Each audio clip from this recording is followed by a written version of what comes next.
Nabulaga ang mga pulis. Nabulaga sila, nabulaga. Ayan mga kababayan, ngayon lang sila dumating, nabulaga sila.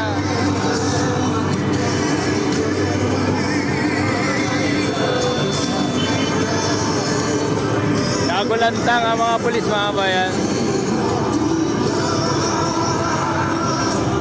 Biglang napunta tayo dito sa Medjola.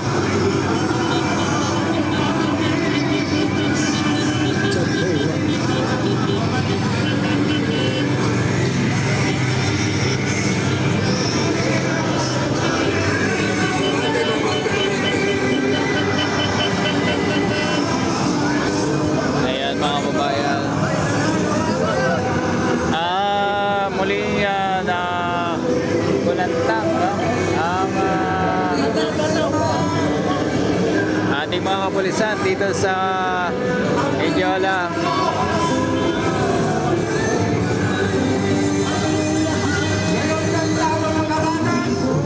Ng kapwa Pilipino, dinidimos ng gobyerno ito. Kami po ay mananawagan, lalong-lalo na sa ating mga kapulisan. Gumising kayo! Alam nyo ang tama at alam nyo ang mali.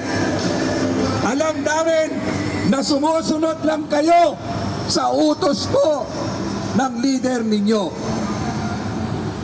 Pero alalahanin nyo na kayo ay dapat naglilingkod sa sambayanang Pilipino. At kami ay naniniwala na sa tama kayo. May pamilya kayo. May mga anak kayo. At sa panahon ng si Presidente Duterte ang naglingkod sa atin, tinaas ang moral at dignidad niyong mga pulis. Kami, saksi kung paano, gaano, at mga ordinaryong tao ang nakinabang sa war on drugs ng ating presidente. Kayo rin mismong mga pulis, alam ninyo sa sarili nyo nung panahon na yan, ano? Di ba nahihiya rin kayo dahil kapwa nyo kabaro patong sa droga? Malungkot din kayo sa ginawa ng gobyernong ito na kung sino ang nagmamahal sa taong bayan at sa bayan, siya pa ang nawalang hiya ng gobyernong ito.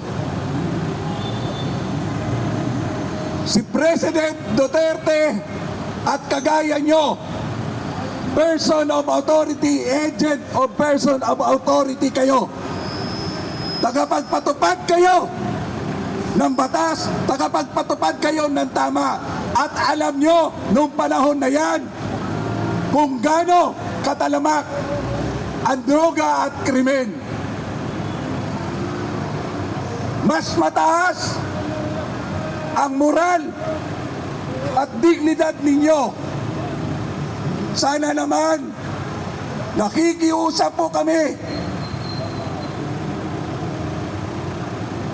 Ipaglaban nyo ang tama. Ipaglaban nyo ang sinumpaan nyong tungkulin to serve and to protect.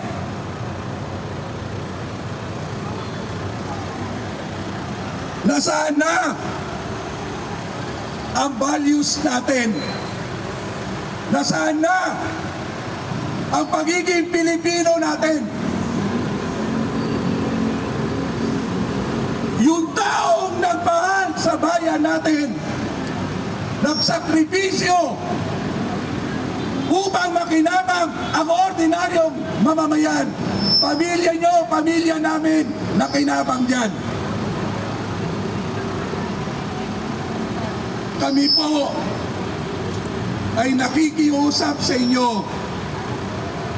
Ibalik natin ang tama. Gawin natin ang tama.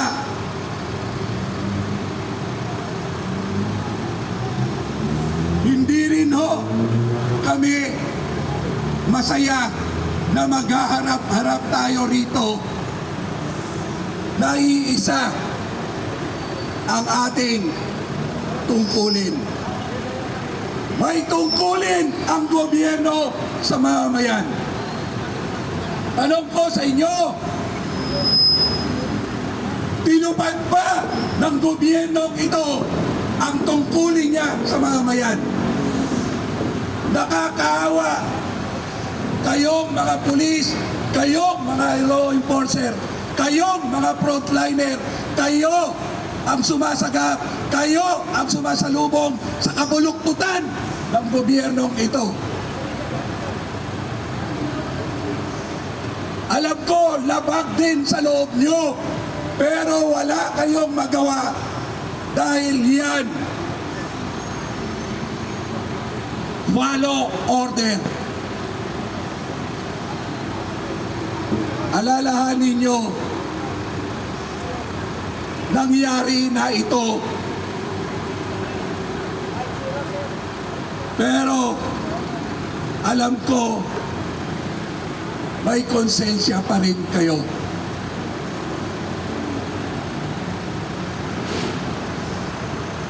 Mahal natin ang bayang ito. Mahal natin ang Pilipino. Sana sa pagkakataong ito, umiral ang pagiging Pilipino natin. Kami ay nakikiusap sa inyo.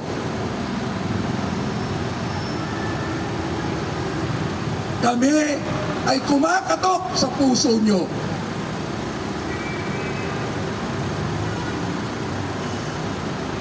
Ipatupad natin ang tama. Ipatupad natin bilang isang Pilipino. Kailan ka nakakita ang Pilipino, ang gobyernong ito,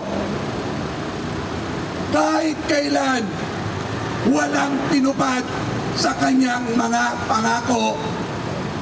Walang nagkatotoo sa kanyang mga salite, sa kanyang mga salita.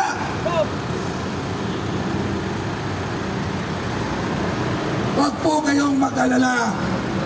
Hindi kami nagpunta rito para ipahamak kayo. Nagpunta kami rito para katukin ang puso nyo.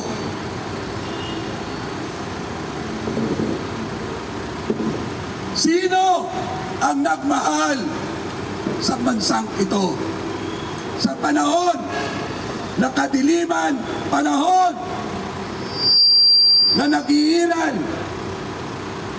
ang masamang elemento ng droga. Inuulit po namin bilang kapwa Pilipino, tumaya tayo sa tama. Nakikita ko sa mga mukha nyo, dama ko rin ang damdamin nyo. Kaya lang, follow order tayo.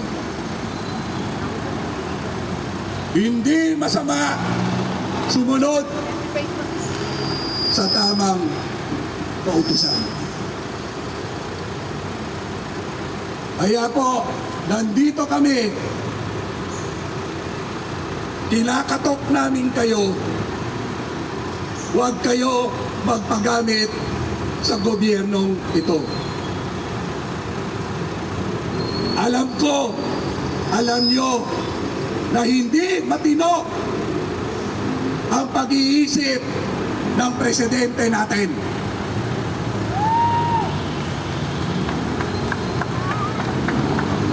Alam ko, sa puso nyo, sumisigaw din kayo at nahihiya din kayo sa mga nangyayari rito.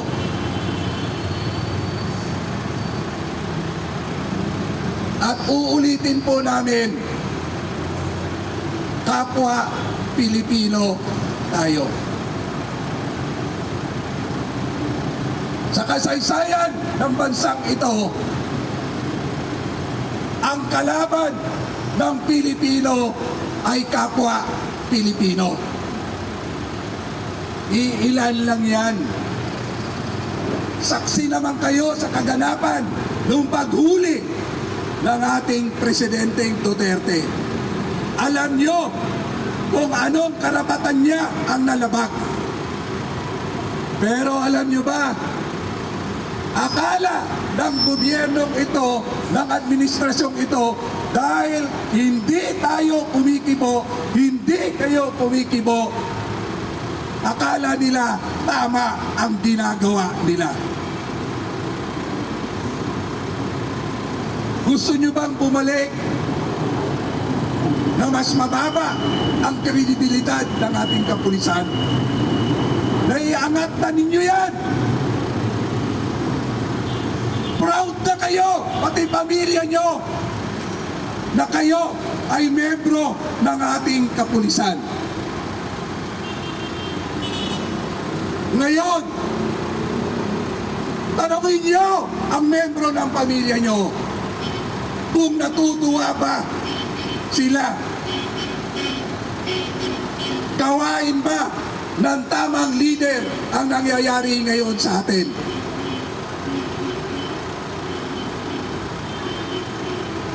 Kung sino ang tunay na nagmahal, lumaban sa kasamaan, dalawang uri lang ang masama, ang nagpapasama sa bansang ito. Mga politiko at mga mayayamang oligarkong negosyante.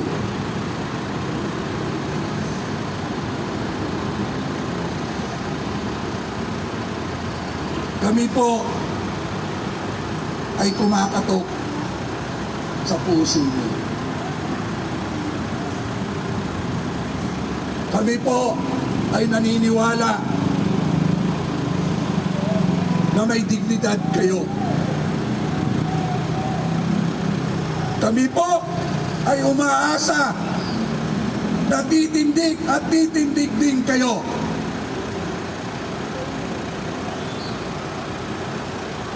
Mabuhay kayong mga kapulisan. Maraming salamat sa inyong pagiging profesional.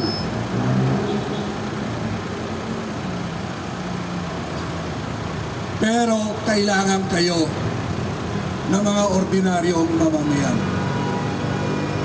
Kailangan kayo para itama ang pagkakamaling hindi ninyo gawa. Hindi natin gawa. Ginagalang po namin ang uniforme po ninyo yan. Kaya pagpasensyahan nyo na kayo na kami kung nandito at nabahala kayo. Pero uulitin ko po, dahil sa inyo, ang bayang ito may pag-asa. Hindi pa huli ang lahat.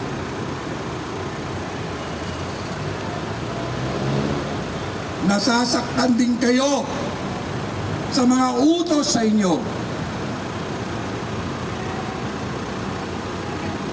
Kaya po, kinakatok namin kayo. Kinakatok namin po ang puso mo. Gabayan nawa kayo ng ating Panginoon.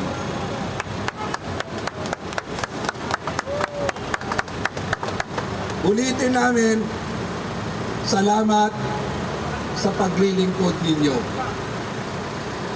Pero ang pakiusap namin, tumayo naman kayo sa tama. Tumayo naman kayo sa taong bayan. Yes! Tama! Mabuhay ang Pilipinas! Mabuhay!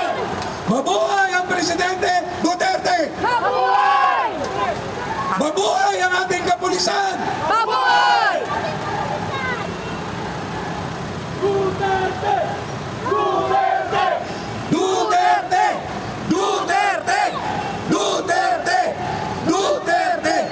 Duterte! Huwag po Duterte! kayong magpagamit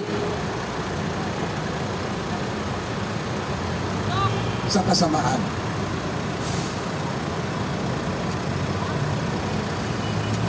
Alam ko, sa tingin ko, sa mga mata ninyo, malungkot kayo. Malungkot kayo dahil labag din sa kalooban nyo. Umaharap kami ngayon sa inyo, may pamilya kami, may mga kababayan kami na umaasa pa rin na itama natin ang maling sistema ito. Muli po, pagpasensyahan nyo kami kung kami man sa oras na to ay nagambala namin kayo. Uulitin ko po, mahal namin kayong mga pulis. Yes! Woo! Salamat sa inyo. Ang bayang ito ay sa Pilipino.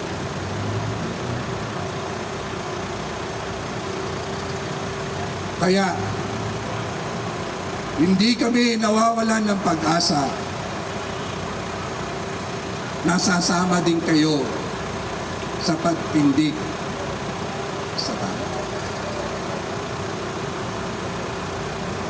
I-report ninyo sa officers ninyo na ngayon lang nagkaroon kayo ng kaharap na hindi kayo minumura. Ngayon lang kayo may nakaharap na masama ang loob, pero ginagalang pa rin kayo. Yes!